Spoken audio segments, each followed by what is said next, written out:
Logan, everyone, Dr. Dan Bachman here. It's 4 days post-op for my liver surgery, and I just wanted to kind of give you guys an update on how that went and what the experience was like. If any of you are going through it, or maybe going to go through it, or have a loved one going through it, I'll fill you in on that.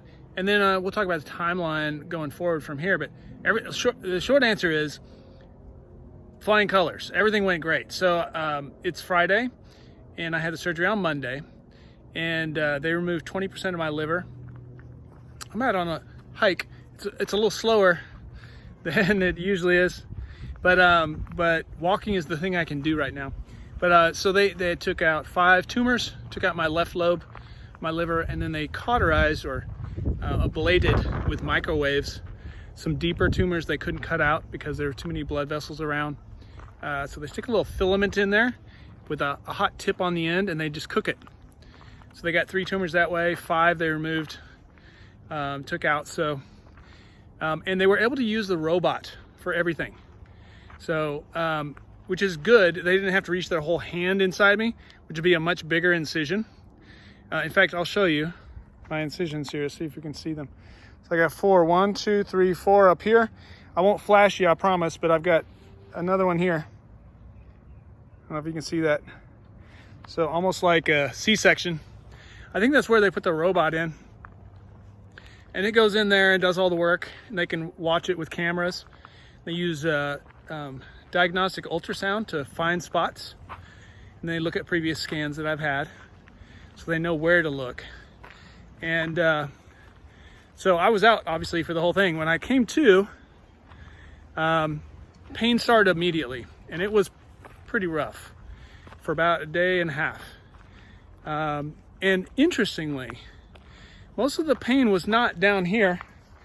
It was up here, my upper shoulder blade, mostly on the right, which I was not expecting. And it was excruciating. Any little movement or no movement at all just light me up. That was the worst of the pain. So I've had a couple explanations as to, this is a known thing, by the way. And my surgeon says the closest thing I can gather is that this shoulder blade pain and lower neck pain is a viscerosomatic reflex, which means if you injure an organ or there's something wrong with an organ, we all know about heart refers to left arm, right? Your left arm hurts or goes numb when you're having a heart attack. Well, liver refers to up here. The pain from liver comes up here. I don't know why that is, but boy, it's been a doozy, but rapidly improving. So came to, and 2 hours post-op, once I was awake, I was walking. So not far, not long, not fast, but walking. I'll see if I can put a clip of that in here. And then the next day, I did 4 flights of stairs, taking them 2 at a time. Think you'll make it? So without holding onto the railings. So you can see how big a difference already just day 2 was. All my blood work is trending great. I was actually they expected me to be out of the hospital in 3 to 5 days. I got out in 2 days post-op. So that was my plan. Going into this, I think I told you that's what I was planning on. Accomplishment unlocked. And the pain, sleep is rough still, but way improved. I think 2 nights ago I got 4.5 hours. Last night I got 6.5 hours. So I'm getting up a lot. Oh, for bathroom trips. So yeah, so bowel moves are way better. I'm having completely normal bowel moves. So here's what they tell you when they want to release you from abdominal surgery from the hospital. They say the surgery kind of knocks your gut out temporarily, kind of stuns it, I guess. And their main criteria for release is signs that the bowel is waking up. That could be gurgling or farts or burps or signs that or bowel movement. They said, well, you don't have to have a bowel movement for us to release you. But I had one on day 2 post-op. Had a bowel movement, totally easy, didn't have to strain. Sorry about TMI, y'all. But for me, that's a really big deal. it's something we all take for granted, you know, bathroom habits. But when you don't have that ability, it becomes kind of important. So I was super stoked, and that's continued. So getting great bowel motility now. Urine flow is way better, which was really sketchy for a while.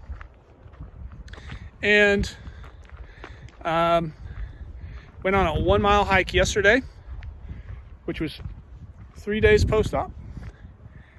Ooh, sorry, I just had a little burp and I get that shoulder pain. And today I'm 1.5 miles into a 2 mile walk. So way ahead of schedule according to what all of my docs expected and the goals they set for me. So I'm super excited about that, obviously. And it's great, feels great to be moving around. I got my mom, dad, my brother Mark staying with me. And so we've had a great time. And eating solid food now, last 2 days, and handling it fine. So the timeline going forward is about probably 4 to 6 weeks from now, once I'm recovered from this thing, we'll do my colon resection. So they can take out the rectum, which is where my primary tumor is. And by the way, the liver surgery is the big one. This is the one that they're most concerned about, and me too, because there's more chance for complications. It's just more invasive. They're cutting more surface area than they will with the colon. Colon, they're just snipping a tube and then reattaching the end. And so it's very little surface area being cut. So, and they expect much more straightforward recovery and less risk of complications and stuff. So, and I'll have an ostomy bag.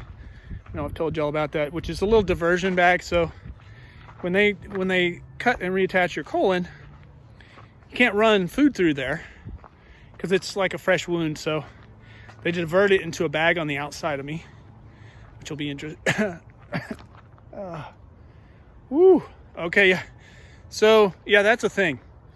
So the things that hurt the most right now, coughing. I haven't even sneezed, but man, that's terrifying. Coughing, sneezing, laughing, deep inspiration, breathing in deeply. Gives me a ton of pain right here, around the liver, and then up around the shoulder blade. Those are the things that are most sketchy and scary and hurt and painful. So I try to avoid coughing. Also, I don't want to burst my stitches because I don't want to get a hernia. So that's the other thing. They told me 4 to 6 weeks, not lifting anything more than 5 pounds. So, and they said, we don't want you to come back here with a hernia that we have to do a surgery on. I'm going to turn around here. So, of course, I want to speed that timeline up, but safely. You know, I don't want to, do something stupid and regret it. But if I can accelerate my healing in any way, which is what I've been trying to do with diet and sleep and hydration and nutrition, I'm going to do it. And honestly, that's what I attribute most of my success to, is being the healthiest me I can be through this. The idea being just make sure your body is best equipped to handle whatever comes at it, whether it's healing from surgery or handling side effects of chemo or whatever. So I really attribute the success so far to being my healthiest me. So right now I'm doing lots of juices, fresh fruits. I'm staying away from dairy and meat, just because they're a little tougher to digest. And again, these are just, you'll find all kinds of stuff online. I'm just kind of going with my gut on all this stuff that that feels best to me when I do it a certain way. I do it that way. So I mean, your body's telling you how much it likes or dislikes the thing you're doing by how you feel. And it doesn't lie very often. So in my experience. So yeah, bottom line, feeling much better. It's great to be out moving, walking around, getting some sun. And by the way, we're in February. We got bright, sunshiny day. It's 73 degrees. here in Austin, Texas. So I'm really glad I have this opportunity to get outside. It would be less fun if it was, you know, icy or cold or raining. So anyway, thank you again, all of you, for following and commenting and giving your support and your prayers. It means so much, it really does. Can't tell you enough how much I appreciate that. And I'll keep you posted with some future updates as interesting things happen. I'll fill you in, but until next time, I'll see you guys.